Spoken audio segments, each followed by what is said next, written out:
Dear students, good morning. നമ്മൾ ഈ കഴിഞ്ഞ ക്ലാസ്സുകളിലായിട്ട് ഡിസ്കസ് ചെയ്തത് നമ്മുടെ ഫ്രീ കൺസെൻറ്റ് എന്നുള്ള ചാപ്റ്ററിലെ ആദ്യ ഭാഗമായിട്ടുള്ള കൊയേഷൻ എന്നുള്ള ഒരു ഏരിയയാണ്. അതിൽ നമ്മൾ കൊയേഷൻ എന്താണെന്ന് പറഞ്ഞു, കൊയേഷൻ ഉണ്ടാകുന്ന സാഹചര്യങ്ങൾ പറഞ്ഞു. ഇനി നമ്മൾക്ക് പറയാൻ ഉള്ളത് എഫക്ട്സ് ഓഫ് കൊയേഷനാണ്. എന്താണ് കൊയേഷൻ്റെ എഫക്ട്സ്? നമ്മൾ കൊയേഷൻ എന്താണ്, കൊയേഷൻ ഉണ്ടാകുന്ന സാഹചര്യങ്ങൾ എന്താണ്, എപ്പോഴാണ് ഒരു കോൺട്രാക്റ്റിൽ കൊയേഷൻ സംഭവിച്ചു, it is a contract by coercion ആണ് എന്നുള്ളത് പറയുക എന്നുള്ളതൊക്കെ നമ്മൾ വിശദീകരിച്ചു. ഇനി നമ്മൾ പറയാൻ പോകുന്നത് ഇങ്ങനെ കൊയേഷനിലൂടെ രൂപം കൊണ്ടിട്ടുള്ള, അതായത് എന്തെങ്കിലും ഭീഷണിയിലൂടെ, ത്രട്ടനിങ്ങിലൂടെ ഉണ്ടാക്കിയിട്ടുള്ള കോൺട്രാക്റ്റ്, ഒരാളെ ഭീഷണിപ്പെടുത്തിക്കൊണ്ട് ത്രട്ടൺ ചെയ്തുകൊണ്ട് എന്ത് ചെയ്തിട്ട് അയാളുമായിട്ട് ഉണ്ടാക്കിയിട്ടുള്ള അഗ്രിമെൻറ്റിൻ്റെ എഫക്റ്റ് എന്താണ് എന്നുള്ളതാണ് നമ്മൾ ഇനി പറയാൻ പോകുന്നത്. Effects of കൊയേഷൻ. Section 19 of the Act lays down that when the consent of a party to a contract is obtained by coercion, it is a contract voidable at the option of the party whose consent was obtained, that is the aggrieved party. Thus, it will be a voidable contract. However, the aggrieved party decided not to avoid the contract, then it will remain. എന്താണെന്ന് വെച്ചാൽ Indian contract ആക്ടിൻ്റെ section 90 പറയുന്നത്, when the consent of a party to a contract is obtained by coercion. ഒരു കോൺട്രാക്റ്റിൽ ആ കോൺട്രാക്റ്റിലുള്ള ഒരു പാർട്ടിയുടെ സമ്മതം നേടിയിട്ടുള്ളത് കൊയേഷനിലൂടെയാണ്, ഭീഷണിയിലൂടെയാണ്, അല്ലെങ്കിൽ ത്രട്ടണിങ്ങിലൂടെയാണ്, ബ്ലാക്ക് മെയിലിങ്ങിലൂടെയൊക്കെയാണ് ഒരാളുടെ സമ്മതം നേടിയിട്ടുള്ളത്. അത് അല്ലാതെ അദ്ദേഹത്തിൻ്റെ ഫ്രീ കൺസെൻറ്റോടുകൂടി അല്ല, അദ്ദേഹത്തിൻ്റെ പൂർണ്ണമായ സമ്മതത്തോടു കൂടിയല്ല, മറിച്ച് ഭീഷണിയിലൂടെ, കൊയേഷനിലൂടെയാണ് അദ്ദേഹത്തിൻ്റെ സമ്മതം നേടിയിട്ടുള്ളത് എന്ന് തെളിഞ്ഞാൽ, അല്ലെങ്കിൽ അത്തരത്തിലുള്ളൊരു കോൺട്രാക്റ്റിൻ്റെ അവസ്ഥ എന്താ വെച്ചാൽ it is a voidable contract at the option of the party whose consent was obtained എന്ന് പറഞ്ഞാൽ ഇതൊരു വോയിഡബിൾ കോൺട്രാക്റ്റാണ്. വോയിഡബിൾ കോൺട്രാക്റ്റ് എന്ന് പറഞ്ഞാൽ ഇവിടെ ആരുടെ സമ്മതമാണോ ഭീഷണിയിലൂടെ നേടിയെടുത്തിട്ടുള്ളത്, ആരെയാണോ ഭീഷണിപ്പെടുത്തി സമ്മതിപ്പിച്ചിട്ടുള്ളത്, അവർക്ക് ഓപ്ഷനുണ്ട് ഈ കോൺട്രാക്റ്റ് തുടരണമോ അല്ലെങ്കിൽ ഈ കോൺട്രാക്റ്റ് ക്യാൻസൽ ചെയ്യണമോ എന്നുള്ളത്. അപ്പോൾ ആരെയാണോ ഭീഷണിപ്പെടുത്തിയിട്ടുള്ളത് ആ ഭീഷണിക്ക് വിധേയമായ പാർട്ടിക്കാണ് ഇവിടെയുള്ള ഓപ്ഷന്. ഓക്കെ, അവർക്കുമാണെങ്കിൽ ഈ കോൺട്രാക്റ്റ് തുടരാം അല്ലെങ്കിൽ റിജക്റ്റ് ചെയ്യാം. അതാണ് വോയിഡബിൾ എന്ന് പറഞ്ഞാൽ. അതായത് ഈ പാർട്ടിക്ക് എന്ത് ചെയ്യാം, തീരുമാനിക്കാം കണ്ടിന്യൂ ചെയ്യണോ അതോ ക്യാൻസൽ ചെയ്യണോ എന്നുള്ളത്. ഓക്കെ, ഇനി ഇങ്ങനെ ഭീഷണിയിലൂടെ സമ്മതിപ്പിച്ചതാണെങ്കിൽ കൂടി ഈ അഗ്രീവ്ഡ് പാർട്ടി, അതായത് ഭീഷണിക്ക് വിധേയമായിട്ടുള്ള പാർട്ടി ഈ ഒരു കോൺട്രാക്റ്റ് ഒഴിവാക്കണ്ട, ഈ കോൺട്രാക്റ്റ് തുടരാം എന്ന് അവർ തീരുമാനിച്ചു. അവരെ ശരിക്കും ഭീഷണിപ്പെടുത്തിയിട്ട് സമ്മതിപ്പിച്ചിട്ടുള്ളതാണ്. എങ്കിൽ പോലും അവർ പിന്നീട് ഈ കോൺട്രാക്റ്റിൽ പ്രശ്നമില്ല, ഈ കോൺട്രാക്റ്റ് തുടരാൻ ഞങ്ങൾക്ക് സമ്മതമാണ് എന്ന് പറഞ്ഞാൽ, അവർക്ക് പൂർണ്ണ സമ്മതമാണെങ്കിൽ ആ കോൺട്രാക്റ്റ് അവർക്ക് തുടരാം. അപ്പോൾ ചുരുക്കി പറഞ്ഞാൽ പൂർണ്ണമായും അഗ്രീവ്ഡ് പാർട്ടിയുടെ, അതായത് ഭീഷണിക്ക് വിധേയമായിട്ടുള്ള പാർട്ടിയുടെ തീരുമാനമാണ് ഈ കോൺട്രാക്റ്റ് തുടരണമോ തുടരണ്ടയോ എന്നുള്ളത്. അതാണ് വോയിഡബിൾ കോൺട്രാക്റ്റ് എന്ന് പറഞ്ഞാൽ. തുടരണമോ തുടരണ്ടയോ എന്നുള്ളത് ഈ പാർട്ടിക്ക് എന്ത് ചെയ്യാം, തീരുമാനിക്കാം. According to section 72, a person to whom money has been paid or anything has been delivered under coercion must repay or return it. Indian contract act section 72 പറയുന്നത്, a person to whom money has been paid or anything has been delivered. ഒരു വ്യക്തി, ആ വ്യക്തിക്ക് എന്ത് ചെയ്തിട്ടുണ്ട്, cash കൊടുത്തിട്ടുണ്ട്, അല്ലെങ്കിൽ ആ വ്യക്തിക്ക് എന്തെങ്കിലും ഒരു സാധനം ഡെലിവേർഡ് ചെയ്തിട്ടുണ്ട്, എന്തെങ്കിലും ഒരു സാധനം ആ വ്യക്തിക്ക് കൊടുത്തിട്ടുണ്ട് അണ്ടർ കൊയേഷൻ, ഭീഷണി കാരണമാണ് കൊടുത്തത്. ആ വ്യക്തിയുടെ ഭീഷണി കാരണം ആ വ്യക്തിക്ക് ക്യാഷോ അല്ലെങ്കിൽ എന്തെങ്കിലും വസ്തുവോ കൊടുത്തിട്ടുണ്ടെങ്കിൽ must repay or return it, തീർച്ചയായും അത് ആ പൈസ തിരിച്ചു കൊടുക്കുകയോ അല്ലെങ്കിൽ അത് ആ സാധനം മടക്കി കൊടുക്കുകയോ ചെയ്യണം. അതായത് ഇന്ത്യൻ കോൺട്രാക്റ്റ് ആക്ടിൻ്റെ സെക്ഷൻ 72 പറയുന്നത്, ഒരു വ്യക്തിക്ക് അദ്ദേഹത്തിൻ്റെ ഭീഷണി കാരണം അദ്ദേഹത്തെ പേടിച്ചിട്ട് നമ്മൾ ക്യാഷ് കൊടുക്കുകയോ അല്ലെങ്കിൽ എന്തെങ്കിലും സാധനം കൊടുക്കുകയോ ചെയ്താൽ ആ ക്യാഷ് അദ്ദേഹം തിരിച്ചു തരാൻ ബാധ്യസ്ഥനാണ്, അല്ലെങ്കിൽ ആ സാധനം സാധനം റിട്ടേൺ ചെയ്യാൻ അദ്ദേഹം ബാധ്യസ്ഥനാണ്. അടുത്തത് ഡ്യൂറസ്. എന്താണ് ഡ്യൂറസ് എന്നുള്ളത്? Duress is an equivalent term to coercion as per English law. നിങ്ങൾക്കറിയാം, നമ്മൾ പഠിക്കുന്നത് ഇന്ത്യൻ ലോ ആണ് അല്ലേ? ഇന്ത്യൻ ലോ ആണ് നമ്മൾ പഠിക്കുന്നത്. ഡ്യൂറസ് എന്ന് പറഞ്ഞാൽ ഇംഗ്ലീഷ് നിയമത്തിൽ നമ്മളെ കൊയേഷന് പകരമായിട്ട് ഉപയോഗിക്കുന്ന വാക്കാണെന്ത്? Duress. Duress is an equivalent term to coercion. കൊയേഷന് ഈക്വലൻ്റ് ആയിട്ട് ഇംഗ്ലീഷ് ലോയിൽ ഉപയോഗിക്കുന്ന വാക്കാണെന്ത്? Duress. That means duress involves actual or threatened violence over the person of another with a view to obtaining his consent to the agreement. അതായത് ഒരു വ്യക്തിയെ അദ്ദേഹവുമായി ബന്ധപ്പെട്ട മറ്റു വ്യക്തികളുടെ മേൽ ഭീഷണിപ്പെടുത്തുക. എന്തുദ്ദേശത്തോടു കൂടെ? With a view to obtaining his consent to the agreement. ഈ അഗ്രിമെൻറ്റിൽ അദ്ദേഹത്തിനെ കൊണ്ട് സമ്മതിപ്പിക്കാൻ വേണ്ടിയിട്ട്, അദ്ദേഹത്തിൻ്റെ സമ്മതം നേടാൻ വേണ്ടിയിട്ട് അദ്ദേഹവുമായി ബന്ധപ്പെട്ടുള്ള മറ്റു വ്യക്തികളെ വെച്ചിട്ട് എന്ത് ചെയ്യുക? അദ്ദേഹത്തെ ഭീഷണിപ്പെടുത്തുക.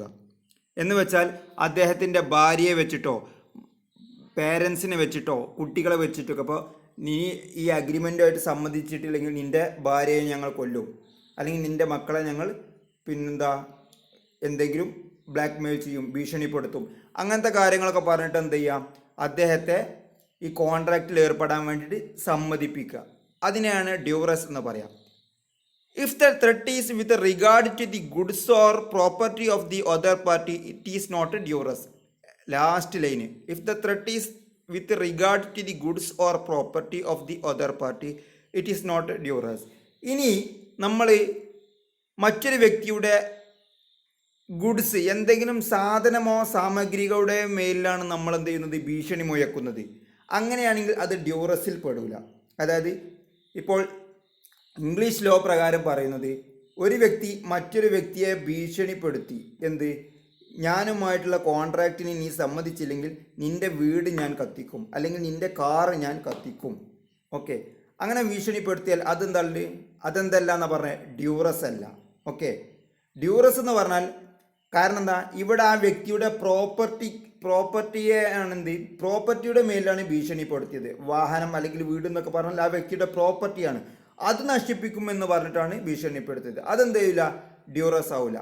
പകരം ആ വ്യക്തിയുമായി ബന്ധപ്പെട്ട പേഴ്സൺസിനെ, ആ വ്യക്തിയുമായി ബന്ധപ്പെട്ടിട്ടുള്ള ആളുകളെ, മനുഷ്യരെ, അവരെ എന്തെങ്കിലും ചെയ്യുമെന്ന് പറഞ്ഞ് ഭീഷണിപ്പെടുത്തുമ്പോഴാണ് ഡ്യൂറസ് ആയി വരിക. ഓക്കെ, അപ്പം അതായത് അദ്ദേഹത്തിൻ്റെ വൈഫിനെ ഭീഷണിപ്പെടുത്തുന്നു, അല്ലെങ്കിൽ കുട്ടികൾ എന്തെങ്കിലും ചെയ്യും, അങ്ങനെയൊക്കെ പറഞ്ഞിട്ട് എന്ത് ചെയ്യുക? ഭീഷണിപ്പെടുത്തുമ്പോഴാണ് അത് ഡ്യൂറസ് ആയി വരുന്നത്. അല്ലാതെ സാധനങ്ങളുടെ സാമഗ്രികളുടെ മേലിൽ ഒരാളെ ഭീഷണിപ്പെടുത്തിയാൽ അതെന്ത് ചെയ്യില്ല? ഡ്യൂറസ് എന്ന കാറ്റഗറിയിൽ വരില്ല. അടുത്തത് രണ്ടാമത്തെ ഒരു കാറ്റഗറിയാണ് അൺഡ്യൂ ഇൻഫ്ലുവൻസ്. നമ്മൾ നേരത്തെ പറഞ്ഞിട്ടുണ്ടായിരുന്നു, ഫ്രീ കൺസെൻറ്റ് ഇല്ല എന്ന്, അല്ലെങ്കിൽ ഫ്രീ കൺസെൻറ്റ്, ഒരു കോൺട്രാക്റ്റിൽ ഫ്രീ കൺസെൻറ്റ് ഇല്ലാതിരിക്കാനുള്ള കാരണങ്ങളിൽ നമ്മൾ ഒന്നാമത്തേത് പറഞ്ഞത് കൊയേഷൻ ആയിരുന്നു അല്ലേ? സെക്ഷൻ 15 അത് നമ്മൾ ഡിസ്കസ് ചെയ്തു. ഇനി സെക്ഷൻ 16 അതിൽ പറയുന്ന അൺഡ്യൂ ഇൻഫ്ലുവൻസ് എന്താ എന്നുള്ളതാണ് നമ്മൾ ഡിസ്കസ് ചെയ്യാൻ പോകുന്നത്. അൺഡ്യൂ ഇൻഫ്ലുവൻസ് എന്ന വാക്കിൻ്റെ അർത്ഥം നമ്മൾ ഒരാളെ നിയമപരമല്ലാത്ത രീതിയിൽ സ്വാധീനിക്കുക എന്നുള്ളതാണ്. പ്രഷർ ചെയ്തുകൊണ്ട് സ്വാധീനിക്കുന്നതിനെയാണ് അൺഡ്യൂ ഇൻഫ്ലുവൻസ് എന്ന് പറയാം. Undue influence is the improper use of any power possessed over the mind of the contracting party. Sometimes a party is compelled to enter into an agreement against his will as a result of unfair persuasion by the other party. Undue influence എന്ന് പറഞ്ഞാൽ കോൺട്രാക്റ്റിലുള്ള ഒരു പാർട്ടിയെ അദ്ദേഹത്തിൻ്റെ മേൽ power ചെലുത്തിക്കൊണ്ട് proper അല്ലാത്ത രീതിയിൽ, നിയമപരമല്ലാത്ത രീതിയിൽ അദ്ദേഹത്തെ സ്വാധീനിക്കാൻ ശ്രമിക്കുന്നതിനെയാണ് അൺഡ്യൂ ഇൻഫ്ലുവൻസ് എന്ന് പറയുക. അദ്ദേഹത്തെ കോൺട്രാക്റ്റിൽ ഏർപ്പെടാൻ വേണ്ടിയിട്ട് അദ്ദേഹത്തെ സ്വാധീനിക്കുക. ചില സമയത്ത് എന്ത് ചെയ്യും? ചില വ്യക്തികൾ എന്ത് ചെയ്യും? അവർക്ക് താല്പര്യമില്ലാതെ തന്നെ കോൺട്രാക്റ്റിലുള്ള മറ്റു പാർട്ടികളുടെ പ്രഷർ കാരണമായിട്ട് അവർ എന്ത് ചെയ്യുന്നത്? അവരുടെ ഫോഴ്സിങ്ങിൻ്റെ ഭാഗമായിട്ട് ഇവർക്ക് താല്പര്യമില്ലാതെ തന്നെ അവർ അഗ്രിമെൻറ്റിൽ ഏർപ്പെടും. അത്തരം ആക്ടിനെയാണ് നമ്മൾ എന്ത് പറയുക? അൺഡ്യൂ ഇൻഫ്ലുവൻസ് എന്ന് പറയാം. Section 16 subsection 1 defines undue influence as A contract is said to be induced by undue influence where the relations subsisting between the parties are such that one of the parties in a position to dominate the will of the other and uses that position to obtain an unfair advantage over the other. Indian contract ആക്ടിൻ്റെ section 16 subsection 1 പ്രകാരം പറയുന്നത് undue influence എന്ന് പറഞ്ഞാൽ, അല്ലെങ്കിൽ എപ്പോഴാണ് ഒരു കോൺട്രാക്റ്റിൽ undue influence സംഭവിച്ചെന്ന് പറഞ്ഞാൽ, ഈ കോൺട്രാക്റ്റിലുള്ള വ്യക്തികൾ തമ്മിലുള്ള റിലേഷൻഷിപ്പിൽ ഒരു പാർട്ടിക്ക് മറ്റേ പാർട്ടിയുടെ മുകളിൽ ഡൊമിനേറ്റ് ചെയ്യാൻ, സ്വാധീനം ചെലുത്താനുള്ള ഒരു സാഹചര്യമുണ്ട്. മാത്രവുമല്ല, ആ ഡൊമിനേറ്റ് ചെയ്യാനുള്ള സാഹചര്യമുള്ള അല്ലെങ്കിൽ ഡൊമിനേറ്റിംഗ് പേഴ്സൺ അല്ലെങ്കിൽ ഡൊമിനേറ്റിംഗ് പാർട്ടി എന്ത് ചെയ്യാണ്, മറ്റേ പാർട്ടിയെ അൺഫെയർ ആയ രീതിയിൽ ഈ കോൺട്രാക്റ്റിൽ ഏർപ്പെടാൻ വേണ്ടിയിട്ട് അവരെന്ത് ചെയ്യുന്നു, സ്വാധീനിക്കുകയും ചെയ്യുന്നു. ഇത്തരത്തിലുള്ള സാഹചര്യത്തിലാണ് എന്ത് പറയുക, നമ്മൾ അൺഡ്യൂ ഇൻഫ്ലുവൻസ് പറയുക. അതായത് രണ്ട് പാർട്ടികൾ തമ്മിൽ കോൺട്രാക്റ്റിൽ ഏർപ്പെടുന്നു, അതിൽ ഒരു പാർട്ടിക്ക് എന്തുണ്ട്, മറ്റേ പാർട്ടിയുടെ മുകളിൽ ഡൊമിനൻ്റ് ഉണ്ട്, ആധിപത്യമുണ്ട്, മറ്റേ പാർട്ടിയെ വേണമെങ്കിൽ സമ്മതിപ്പിക്കാനുള്ള ഒരു പവർ ഉണ്ട്. അത്തരം ഒരു സാഹചര്യത്തിൽ അവർ ഈ പവർ ഉപയോഗിച്ചിട്ട് മറ്റേ പാർട്ടിയെ അഗ്രിമെൻറ്റിലേക്ക് നിർബന്ധിപ്പിക്കുന്നു, അല്ലെങ്കിൽ കോൺട്രാക്റ്റിൽ ഏർപ്പെടാൻ നിർബന്ധിപ്പിക്കുന്നു. ആ ഒരു സാഹചര്യത്തിനെയാണ് നമ്മൾ എന്ത് പറയുക, അൺഡ്യൂ ഇൻഫ്ലുവൻസ് എന്ന് പറയുക. അതാണ് സെക്ഷൻ 16 സബ്സെക്ഷൻ 1 പറയുന്നത്. Okay, as per the definition the essential ingredients of undue influence are. ഈ ഒരു ഡെഫിനിഷൻ നമ്മൾ ചുരുക്കി പറയുകയാണെങ്കിൽ, ഒരു അൺഡ്യൂ ഇൻഫ്ലുവൻസ് സംഭവിച്ചിട്ടുണ്ട്, ഒരു കോൺട്രാക്റ്റ് ഉണ്ടായത് അൺഡ്യൂ ഇൻഫ്ലുവൻസിലൂടെയാണ് എന്നുള്ളത് നമ്മൾ പറയണമെങ്കിൽ പ്രധാനമായിട്ട് 3 കാര്യങ്ങൾ നടക്കണം. ഒന്ന്, നമ്മൾ ഈ കോൺട്രാക്റ്റിൽ ഈ ഡെഫിനിഷനിൽ പറഞ്ഞിട്ടുള്ള കാര്യം തന്നെയാണ് the existing relation between the parties. ഈ കോൺട്രാക്റ്റിലുള്ള പാർട്ടീസ് തമ്മിൽ എന്ത് ചെയ്യണം, വ്യക്തമായ ഒരു റിലേഷൻഷിപ്പിലായിരിക്കണം. അതായത് എങ്ങനത്തെ റിലേഷൻഷിപ്പിൽ, ഒരു പാർട്ടിക്ക് മറ്റേ പാർട്ടിയുടെ മേലിൽ ഒരു ഡൊമിനൻ്റ് പൊസിഷൻ ഉണ്ട്, അങ്ങനത്തെ ഒരു റിലേഷൻഷിപ്പിലാണ് ഈ രണ്ട് പാർട്ടീസും ഉള്ളത് വെച്ചെങ്കിൽ എന്ത് ചെയ്യാം, അവിടെ നമുക്ക് അൺഡ്യൂ ഇൻഫ്ലുവൻസ് ഉണ്ടെന്ന് പറയാം. അത് ഒരു കാരണമാണ്. രണ്ടാമത്തത്, the dominant party has used that position and has taken an unfair advantage over the party. ഈ ഡൊമിനൻ്റ് പാർട്ടി, ഒരു പാർട്ടിക്ക് ഡൊമിനൻ്റ് പവർ ഉണ്ട് എന്ന് കരുതി അൺഡ്യൂ ഇൻഫ്ലുവൻസ് ഉണ്ട് എന്നാവില്ല. എന്താകണം, ഈ ഡൊമിനൻ്റ് പാർട്ടി മറ്റേ പാർട്ടിയുടെ മുകളിൽ അൺഫെയർ ആയിട്ടുള്ള, നിയമപരമല്ലാത്ത രീതിയിലുള്ള ഒരു അഡ്വാൻറ്റേജ് എടുക്കുകയും ചെയ്യുന്നു. അതായത് മറ്റേ പാർട്ടിയെ കോൺട്രാക്റ്റിൽ ഏർപ്പെടാൻ അല്ലെങ്കിൽ അഗ്രിമെൻറ്റിൽ ഏർപ്പെടാൻ നിർബന്ധിപ്പിക്കുന്നു. അങ്ങനത്തെ ഒരു സാഹചര്യം.